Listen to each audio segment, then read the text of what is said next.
Xin chào tất cả mọi người.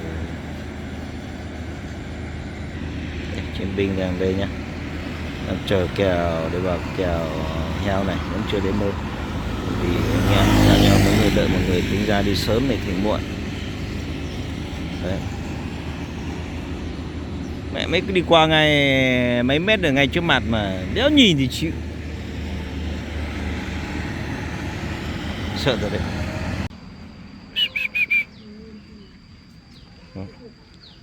Nhanh nhẹ lắm. Đây, con mẹ đây đi tìm chuột rồi. Đây, anh cho anh em xem này. Ui, ui, ui, sụ, sụ, sụ, sụ, sụ. Xăm chuột xăm mèo ok luôn đấy anh em ạ. Sụ, sụ, sụ, sụ, sụ, sụ, sụ. Cày cáo này anh em hết ý luôn, sang được biết bao nhiêu cày. Mà dáng viết thì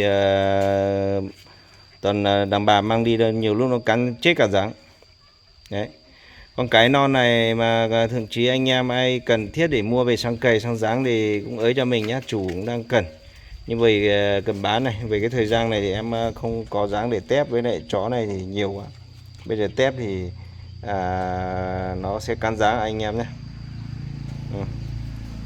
Con cái này nhanh nhẹ nhất nhá, mà cái non nó đẻ ra tầm 2 lứa đâu. Đó, lưới đốn, nó là dùng duy ta. Đó, dòng chó sang rất là ok anh em ạ.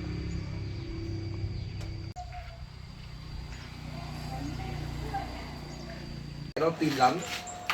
Con này gì? Cái đàn trống tề bọn nó ở bắt dáng nhiều mà. Bắt được nhiều. Mà có cho kiếm bảo, có cho kiếm thì thấy con nào thì nó cắn. Chó này ra dễ quen nhỉ. Như con này hơi dáng người một tí, con bé này này.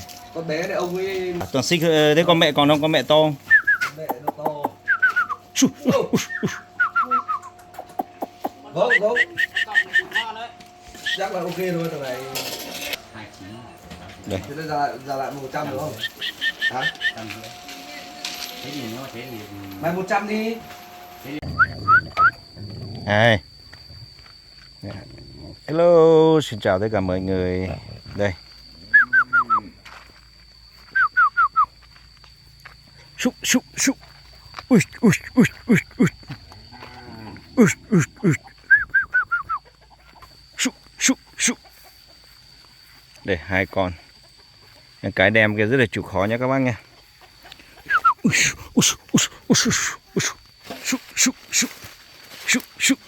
Nhanh nhẹ luôn, chạy nhanh tốc độ nha anh em nha.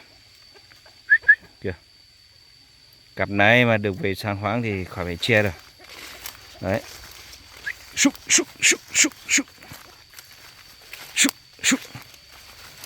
đây tìm hơi nhanh nhẹ luôn anh em nhé. Đấy ạ. Đấy, con cái đem thì cực kỳ nhanh nhẹ.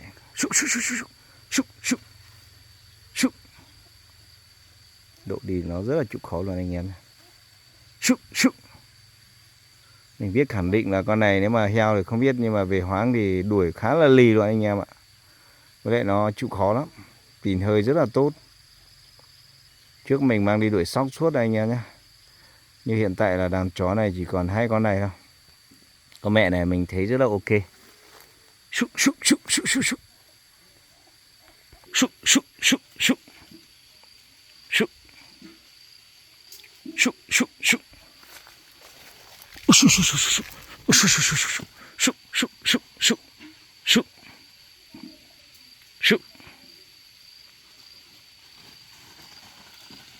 Nhanh nhẹ lắm. Cái mẹ đem là mình thấy đi nhanh nhẹ nhất nha anh em nha.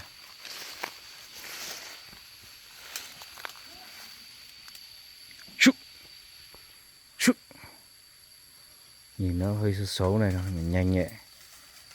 Đó.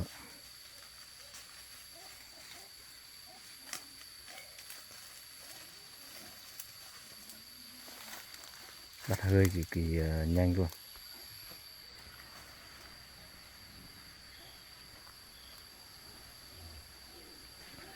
Thì anh em mình cũng nhắn đi nhắn lại khá là nhiều rồi. Cũng có 1-2 người là hỏi han mua chó.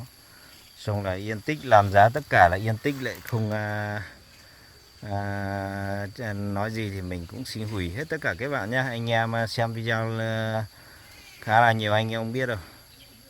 Đấy thì Còn lại một hai người là vẫn đang bây giờ gửi các bạn 4-5 lần mà không mua nổi món chó thì em cũng không chấp nhận nữa.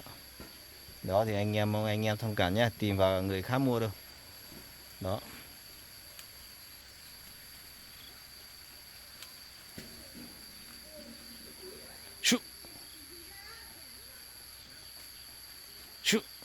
Rất là chịu khó tìm. Riêng con này gặp phải mùi là tìm xa đó anh em ạ. Mình mang đi suốt mình biết rồi. Cái con chó nó lười thì nó như kiểu con vàng bên này này. Này là họ bảo sang tội giỏi hơn nhưng mà con mẹ già này rất là lười. Mình đi nhiều lần nó chỉ ở một chỗ đâu. Đấy. Trong con này thì theo mình là con này vẫn là loại mà đi ưng ý nhất. Đây.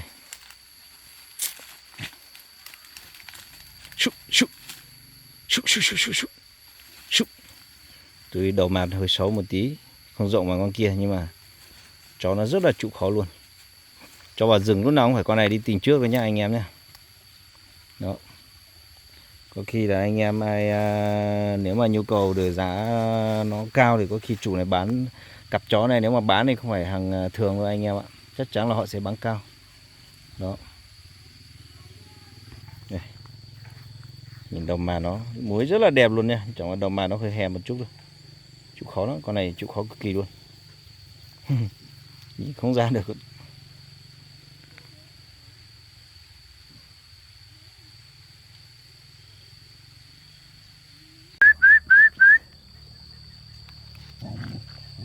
Mẹ này áp hết.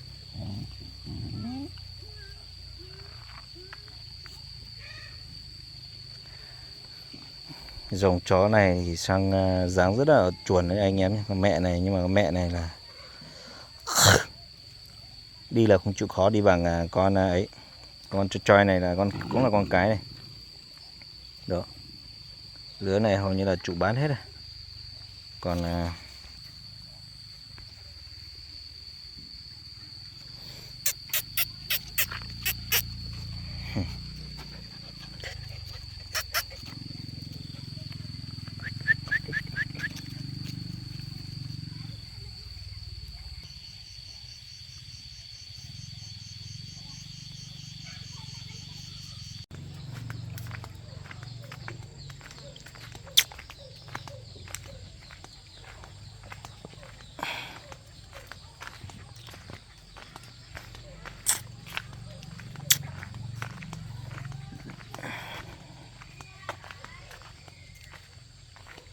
Sụ.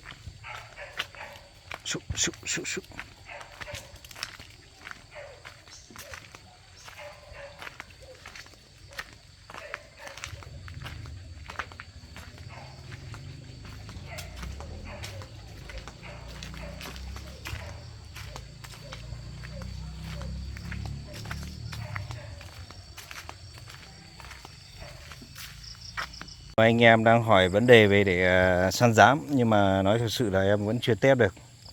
Con này vẫn chưa quen lắm bởi vì em rất là ít cái thời gian tiếp xúc với nó anh em ạ. Do em đi suốt nên là em ít thời gian thì em chưa test dán cho anh em theo dõi này.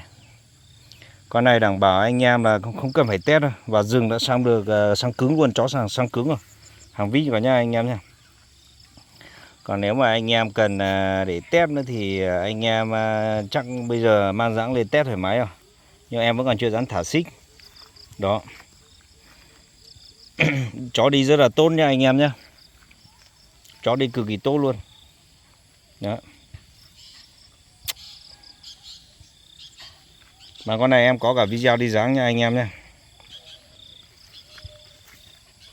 Đầu mặt nó thì khỏi phải chê, nếu mà anh em mua được thì em cũng cất được thì em để lại cho.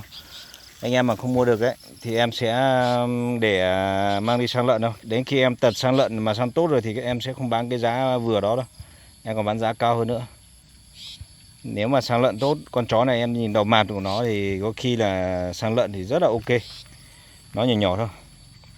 Em đang cần dòng nhỏ này để gai giống. Nếu mà em sang tốt là có khi em bán thì bán, mà không bán thì em sẽ mua, đang chờ để mua con đực.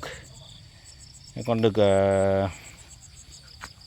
xem nếu mà anh em ở cái Nghệ An mà bán con đực đẳng cấp đấy thì em sẽ mua. Em sẽ để phơi giống thôi. Đó. Vì con chó cái mà đẹp như này thì có ít lắm anh em ạ. Có rất là ít con chó cái mà đẹp, đầu mạt nó đẹp như này. Chủ yếu là mình chưa test thú to xem độ sang của nó như nào đó nhá.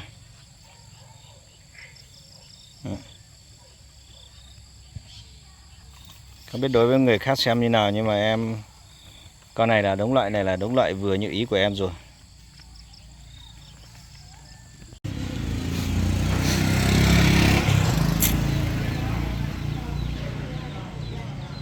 Con đực này tí tối là mình mới thả đi ỉa đáy thôi.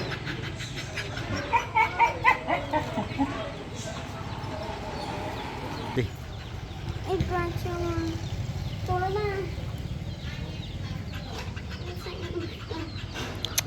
Bố đang quay không được vào đấy, nhiễu thì tắt đấn cho.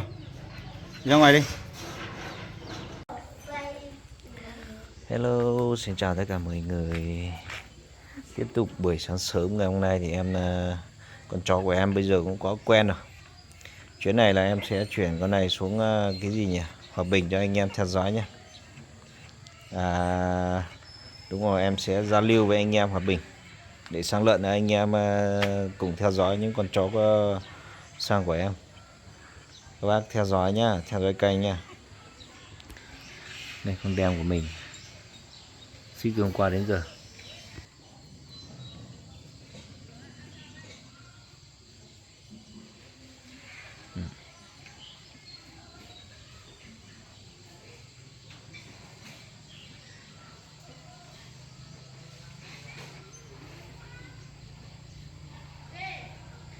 Đây toàn là chó của hàng xóm đấy nha anh em nhé.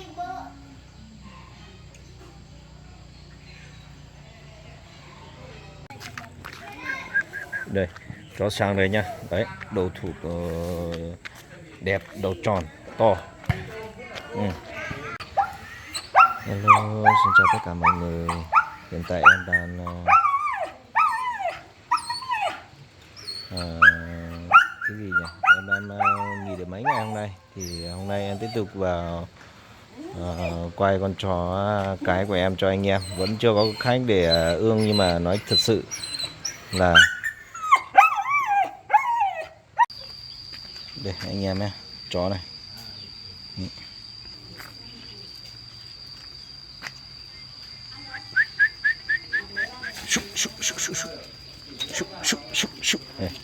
Mình ủi phát là chạy ầm luôn. Đấy. Đến đây phát là gọi đi rừng là đi luôn á. Ông đâu là cu? Ông mày đâu? Chịu. Đây, mình tiếp tục vào quay mấy con chó sang của ông anh cho anh em theo dõi nhé. Ui, mình đi mang đi phát là nó biết rồi. Tự mang đi là nó đi theo luôn. Đấy, đi như người nhà luôn nha. Ui.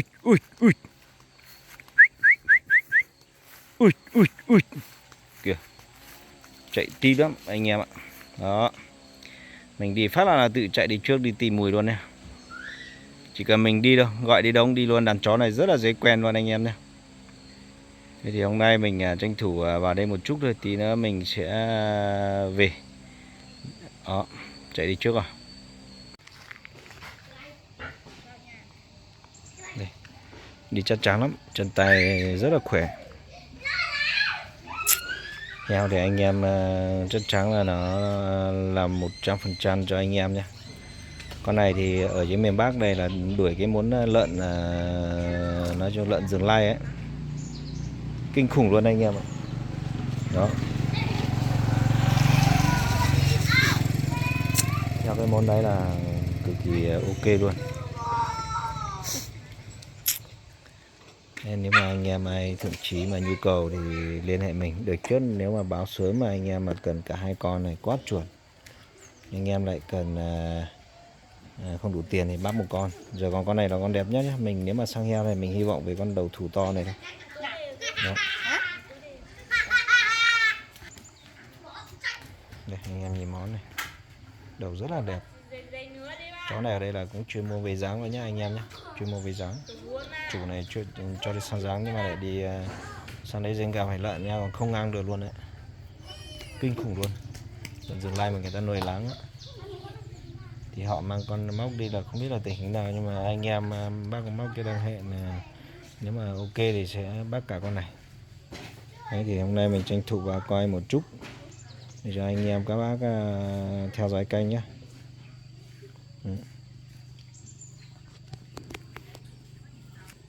Đấy, quay thơ lên. Đấy, anh em nhìn đầu thủ này, đầu bàng nhá. Chó này chắc vào tầm 3 tuổi đến 4 tuổi. Đầu rất là đẹp nhưng mà anh em vẫn chưa ai dám chốt. Chó đây không quan trọng về lưới với cái đuôi nhá anh em ạ. Đuôi như con này là khá là đẹp rồi. Món to. Đấy. Mà tính của nó nhìn cũng lì chó lắm anh em ạ. Thì các bác ai đang cần, mùa này đang chuẩn bị về mùa sang heo rồi, ai đang cần thì ới cho em sớm, càng sớm càng tốt nhé, để em thông báo giá cho anh em. Đấy. Trước là một cặp, nếu mà chó được một cặp là rất là mạnh, bởi vì là nó là chó cặp đi theo nhau thì nó sẽ không bao giờ đấy, vào thú là nó rất là hàng luôn anh em ạ. Đó. Thì video của em hôm nay thì em cũng xin ngắt lại tại đây nhé. Em xin chào tất cả các bác nhé.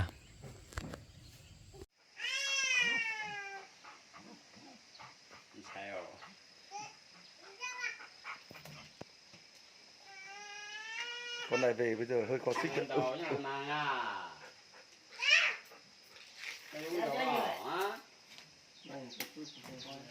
Hả? Về. Nhau chơi gì?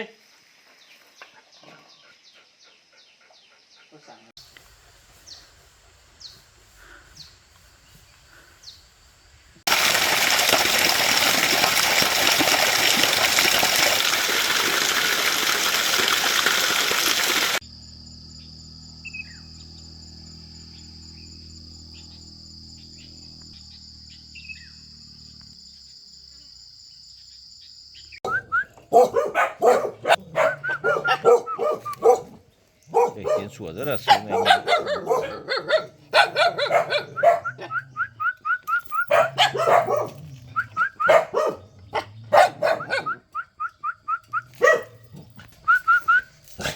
Đây anh em nhá, chủ đang cần bán con đen này để về săn lợn sang hiêu nhá. Ai có nhu cầu rồi thì liên hệ qua cho em để em báo lại giá cho anh em. Đó, con đực đen này thì lợn thì nó cũng mang đi sang được vài con rồi. Còn về hoáng thì mình mang đi nhiều lần rồi nhá. Đây cũng đã nhìn thấy nó này. Đi sang đi đuổi cũng khá là lì anh em ạ. Chưa dậy à? Đấy, chủ hồi nhà mình vào mình quay tự nhiên, chủ đang ngủ. Đó. Thì cái video của em thì thời gian này nói chung ra là chó dịch rất là nhiều. Ở cái khu của em đấy thì dịch cực kỳ nhiều, là em cũng không đủ thời gian để đi quay cho anh em theo dõi. Thì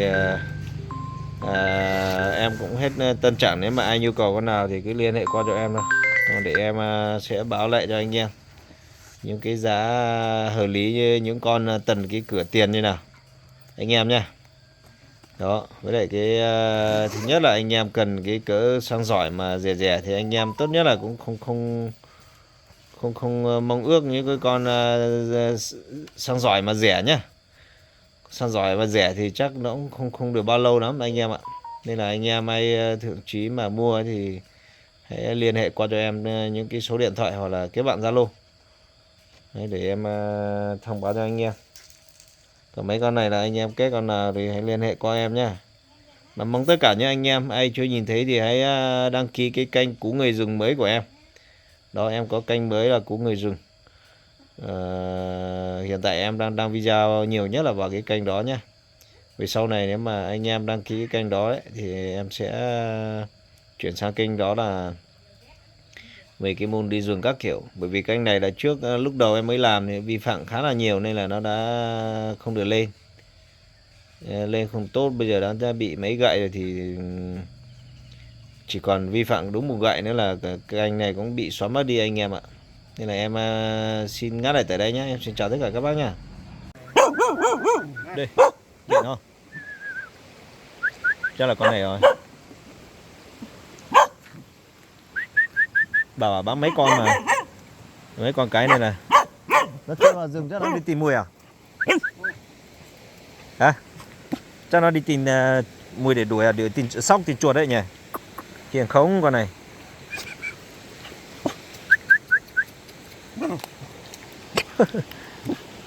Yeah.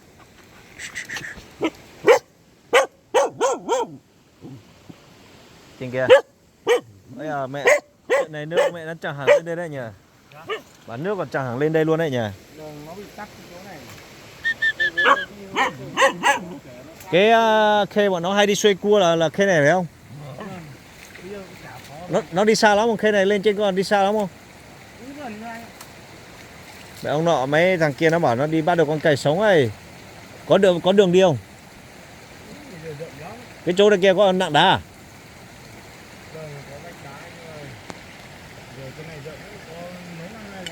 Đã bảo hôm nào rối đi xoay cày không? Thấy cày không? Chắc con cày là nó ở ngay khu đằng sau nhà em này này. Con cày mẹ ấy, nó vừa bắt được con cày con mà. Nó bán cho thằng Công 2 triệu 2 triệu 3 này. Ừ.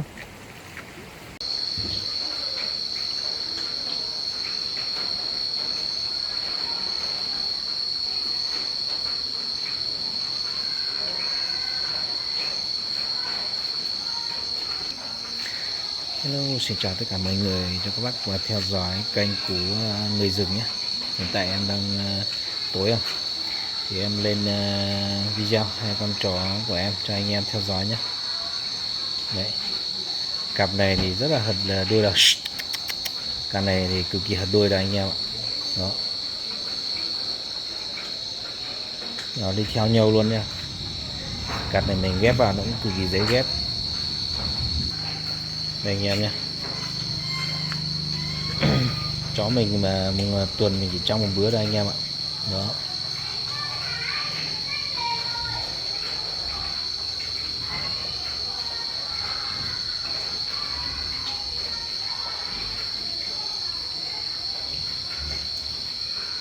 Chúc, chúc, chúc.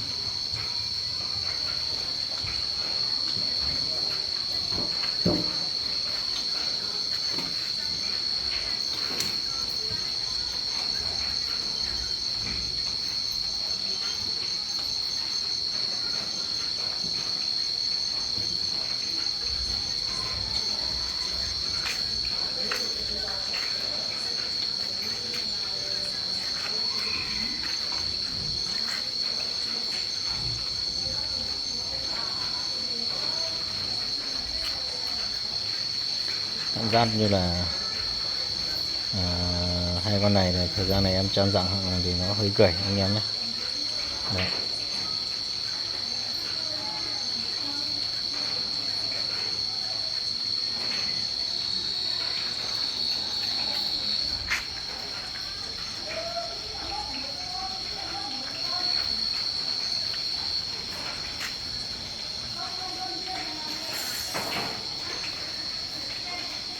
Hello, xin chào tất cả mọi người. Hiện tại mình đang có mặt tại trong bạn nhé. Mình vào quay mấy chú chó con cho anh em theo dõi này. Đấy, ở đây chuồn bạn Mông nha anh em nhé. Đang vào xem mấy dòng chó con săn dáng của thằng em. Nhưng mà hôm nay là em đi làm mà không ai ở nhà.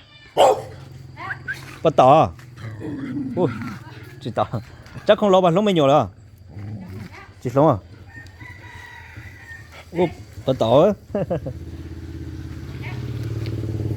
Tôi quay này yên chỉ nhau chế. Chó cái mà săn dáng giỏi nhất ở khu này. Trước đây là còn trước đây là chủ cũng định bán cho mình rồi, nhưng mà về sau chủ đổi ý nhá. Con này hơi ngội là nói chung là đẳng cấp luôn đấy. Nhưng bây giờ mới tuổi là nó cũng hơi già một chút. Đầu thủ nó cũng đẹp này. Đấy. Theo bạn theo hơi đi rất là xa luôn anh em ạ. Dừng. Đấy. Chó con này. Đây con này thì nguyên dáng thôi, dáng thì sang cực kỳ tốt nha. Hơi ngợi thì không phải chê, nhưng mà không biết là bây giờ còn bán được không. Năm ngoái hầu như là năm ngoái thì cũng được 2 năm, cái này 2 năm Mình gạ không bán nhé. Con này theo hơi thì anh em hơn cả cái dùng cái con khoang đời trước mình bắt một con đực ở đây rất là giỏi, mình bán 14 triệu cho họ, nhưng mà giá thì không bằng con này. Con khoang lại đan đang anh em nhé. Đấy, đầu mạt này nhìn rất là ok, đầu mạt đẹp lắm anh em ạ, như con chó đực luôn. Con này lúc đầu thì nó cũng gạ bán đấy, nhưng mà về sau lại đổi ý. Dáng thì nói chung ra là hàng này là sang dáng hàng sang chuẩn mà sang lì nhất, muối viết đẹp này. Không biết bây giờ còn để được thêm nhiều nữa không. Bây giờ chắc cũng khoảng đủ 5 tuổi 6 tuổi gì đó. Mà cả đàn con là con bảo lứa này cũng con của con mẹ này nhá. Có ai có nhu cầu rồi thì liên hệ qua cho mình để mình hỏi cái đàn con này nhá.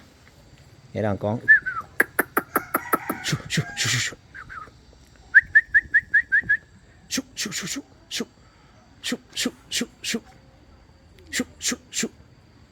con mẹ này trước kia mình cũng test dáng một lần cho anh em theo dõi rồi các bác ạ.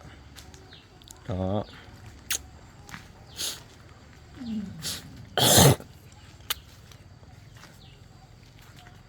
Chắc không yên cho một chỗ vũ kia cho này rồi.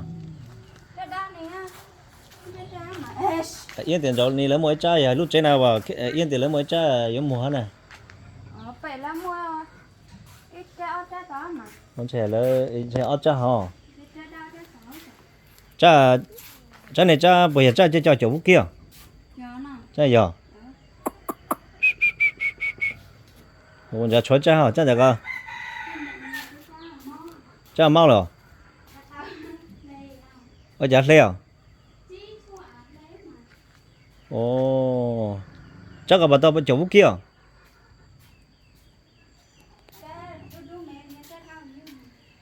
Ở cha mẹ cha đôi chỗ kia vậy à? Chắc là chắc không lọt lỏng lỏ là giờ. Chắc vô lọ hả? Ồ, chắc này không giờ. Chắc gì chưa chỉ sợ. Giờ mình nhớ chắc không hả đi rồi. Chắc mình nhớ chắc không đa trong phải tê à? Số chứ chung rồi giờ chỉ sợ thì giờ chỉ chú tên là chỉ cả sợ. Để anh em nhé, mấy chú chó con của thằng em này là chuyên mua về rùa với dáng thôi. Đấy, thợ này là thợ chuyên mua rùa dáng nhá. Đấy, cái lứa này con nào cũng hơi đẹp anh em ạ, tay dựng đẹp lắm. Đấy, giống chuyên săn rùa với dáng nha. 3 con. Con này con đực, con này con đực này. Đấy, con này là đực nhá. Bên này là không biết là con đực không con cái. Thì anh em ai thượng trí mua hoặc là ấy thì nhớ liên hệ qua cho em nhé. Coi như là con 3 con này là đẹp nhất này. Đấy. Giống chó Duy ta là giống săn rùa này hơi ghẻ ghẻ một chút, nhưng mà cái này là cái ghẻ này chắc là do nó không nhiều quá, nó không chăm sóc được. Đấy, mình điện cho thì không ở nhà. Cái lứa này là ông này là săn rùa là chuyên môn luôn nha anh em nha. Mà chó toàn trên chục triệu rồi, mấy con chó chuyên rùa đó, chứ không cắn rùa nha. Hello, xin chào tất cả mọi người. Hiện tại em đang có mặt tại trong bản nhé. Em đang đi vào tuyển chó săn cho anh em. Nhưng em vào đến đây thì hầu như là chú chó của dân thì người ta mang leo nối hết rồi.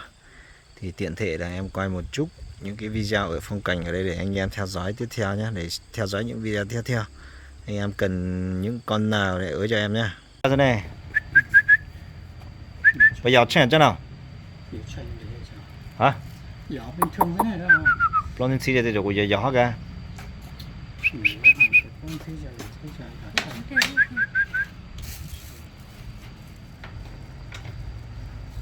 Bây giờ nó được chưa?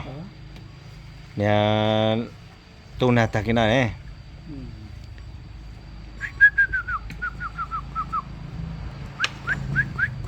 Này bà chỗ nào? Chỗ nào thì xưa? Ủa thằng nó bà chỗ lo năn to. Cho nó. Ồ, giờ này không cho nó lo tụi này, đấy mày mé quá giờ. Ồ, chắc nào có cái liều. Ya, anh đã chỉ đem một yếu phụ sân nào Yếu thì lo. thì phụ sân nào. Cái bờ thì phút sớm lo. Chỗ vũ kia là Kia thì mà bắt đầu cho một xíu. làm sĩ nữa là chỉ đó đấy. Ồ, chắc là chỉ tao cho lo vậy giờ. Có chó nè, có cho á. Chắc là ôm máu này giờ. Đang nhựa kế mà. Ồ, Nhà đảo tương cứ cho một khói luôn mà. chắc được. Đang lâu à. Chắc lo chắc khởi được.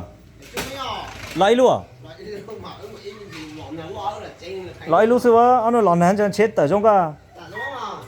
Ồ.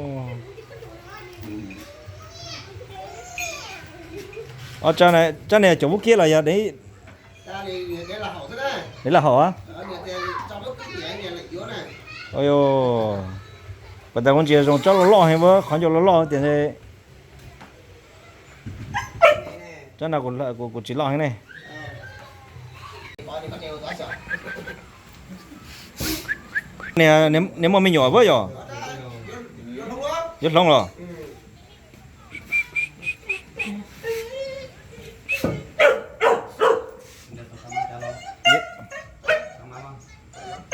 Đây anh em nha, đấy đàn chó săn rùa nhé, còn chó săn rùa đầu đàn nhất là con này. Đấy.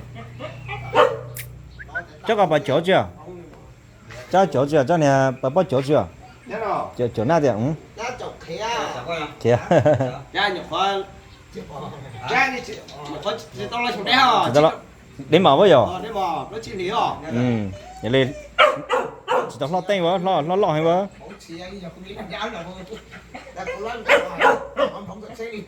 Chắc tiền 1 triệu. Chắc nào? Chắc cho 9 triệu à? Chắc chỉ chỉ lo. Mất khi lo cho này, lo bé tệ tán anh trai này. Tụi mà tệ chắc là chính trai vợ.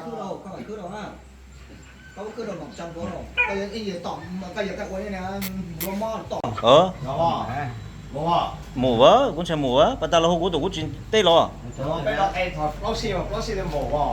Nó này mùa.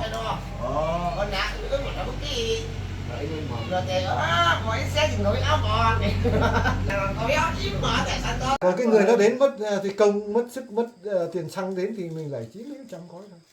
Mình không thấy hơn. Đấy là thỉnh thoảng có người lấy là mình còn lên để gửi cho anh em gọi điện chú tí là lấy số nhưng mà đây đâu có sóng nhỉ, không có sóng là có nhỉ. Sống bình thường tí phải nhớ lấy số. có, nhưng mà một bà 81 tuổi ở dưới Ba Ché Quảng Ninh, một bà thì vừa hôm nay đến nhà con nó cúng hộ con nó giải hạn cho con nó đây. Đây ai Vừa đang bị ngộ độc này, dạ dày này các kiểu nhá. Gà để cái trứng mềm mềm ấy. Trứng mềm nhũn đấy. Thì bác này chuyên lấy thuốc dạ dày nhá anh em nhá. Ai lấy thì liên hệ qua cho mình nhá, để mình bảo bác gửi cho nhá. Nó toàn gọi cho người dưới làm thôi. Trước kia mình cũng bị tê mỏi chân tay. Thì vào đây lấy cái thuốc này là cũng thấy chân tay nó khỏe hơn mà thấy nó không có cái độ tê mỏi nữa. Đây, ai tê mỏi chân tay này, dạ dày này, tràng ngược các kiểu bệnh này thì cứ liên hệ cho mình nhá. Cái này thuốc của dân tộc Dao ở trên Tuyên Quang của mình nhá. Đó. Uống thuốc dạ dày phải tràng ngược phải không? Đấy. 3 gói là khỏi. Nó bảo đi ngoài. Không, 3 nồi thôi. 3 nồi nó 1 gói rưỡi thôi. Vâng. Nó ở tại đây nó uống có 1 gói rưỡi. Vâng. Nó đau dạ tràng ấy. Còn cái này là giải độc nhá. Thì kệ nó ăn. Vâng. Đau thì nó mới biết. Thế nữa Vâng. thì lấy cái phiếu cái đổ lên mặt chai đưa cho nó. Tí về mang về xoa cho cái cúm nó xoa. Lấy cái chả. Mấy loại cây đây, loại này mấy loại? Đấy là 7 8 loại 9 loại. 8 loại, 9 loại. Tí nữa nếu mà loại nào dạ dày tràng ngược thì cho ấy vào. Đấy. Chính cái này. Đây là 3 gói đây. Còn ngộ độc ở đâu? Ngộ độc. Đây. À, ngộ độc đây. À. Bên này. Nó khác nhau à? Khác nhau. Túi riêng à hay là cùng túi luôn? Hả? Cùng túi tí ghi ra đó. Cái này cái này ra. nhưng mà cái này khác nhau chứ? Khác. Khác mà. Nhưng này mà khác. nhờ lấy lại một túi ở đây hay sao mà? Hả? Cùng nhau một túi hay là nó khác túi? À, túi giấy bóng thì bằng ở giống nhau. Nhưng mà thuốc khác nhau. À, thuốc khác nhau. Thuốc là mà lấy thuốc này là đây, cái này là bên này là dạ dày. chú lấy cái bao kia. Đúng rồi. Còn cái chú lấy cái bao kia, chú lại lấy cái bao kia. Vâng. Là chú lại Ờ. xong bao đây là chú lại rồi. lấy ở cái bao Cháu này cứ khác. như nhau nhưng mà sờ nó khác nhau. Khác nhau. Đúng rồi. Nhìn đây này. Còn cái này thuốc gì? Không, cái đấy chưa lẫn. Nhưng mà cái này là thuốc gì? Chưa lẫn. Hả? Đâu cái này á? Ừ. Cái này là xương khớp thôi. Xương khớp à? Cái này Cái thằng Quang nó bảo nó uống xong là nó khỏi nó thấy con người nó khỏe ấy. Uống xong nó khỏi thì nó cũng... Nhưng mà còn cái này thì cái này cũng vẫn là xương khớp. Anh em ai xương khớp này, Cái đấy vẫn dạ dày các kiểu nhá, bởi vì là mình ra đây là mình lấy của anh em đây là trước, lấy của ông chú đây là trước cũng có anh em người ta lấy khỏi rồi. Đấy thì cháu cũng về lấy cái này 2 năm. Xương khớp này, trăng ngừa dạ dày này, đang dạ dày các kiểu, đại tràng này lấy được hết nhá. Đấy lúc này đang nói con dâu về uống hết 3 gói là 2 gói là 3 gói là khỏi nhỉ? 3 nồi chứ không phải gói đâu. 3 nồi. Một gói này pha mấy nồi? Chứ đấy là 4 nồi. 4 nồi à? 4 lần đi. Đấy mới một lần nồi là như này à? Thế thôi. Ít à? Mình uống được đặc thì 2 lần. 2 lần. Nếu mà không Cháu thì uống hơi đạt đấy, có khi là một đặc gói thì 2 lần. là 2 lần. 2 lần. Đặc quá đấy, không phải làm bao đấy. Nhặt thì thôi. Nó thì cho mắp la hoặc cho cú nữa. Cho nào mà cú hầu đó, ít chỉ cho chó, ít chỉ cho hầu ta Nào, thì có lấy cái sao nữa? đầu xương khớp kia không?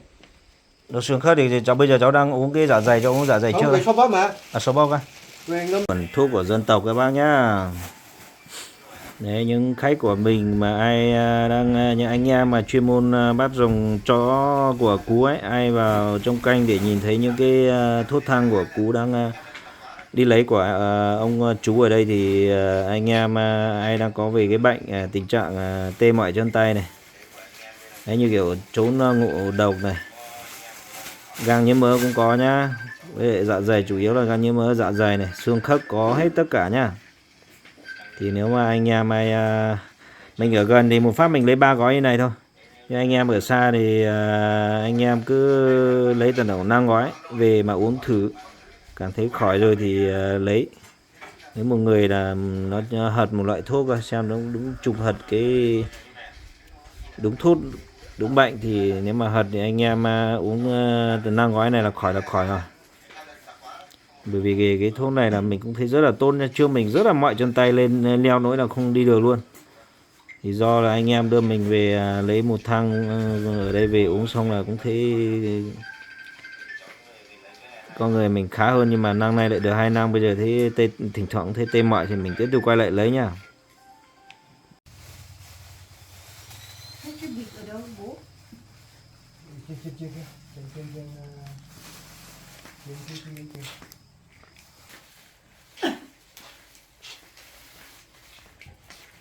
Thế con trai nhà bác đi làm gì rồi? nó đi làm dưới Hưng Yên này. Ê à? Lại cũng đi công ty à? Đi lâu chưa? Đi được hơn tháng rồi. À. Nó về được một lần rồi xong rồi mới Làm gì biết đường đi. Sao con để nó đi làm mà. Nó làm đấy là lâu nó quen. Chú nó ngu đi, chú nó ngu muộn này. tối nó buồn muộn.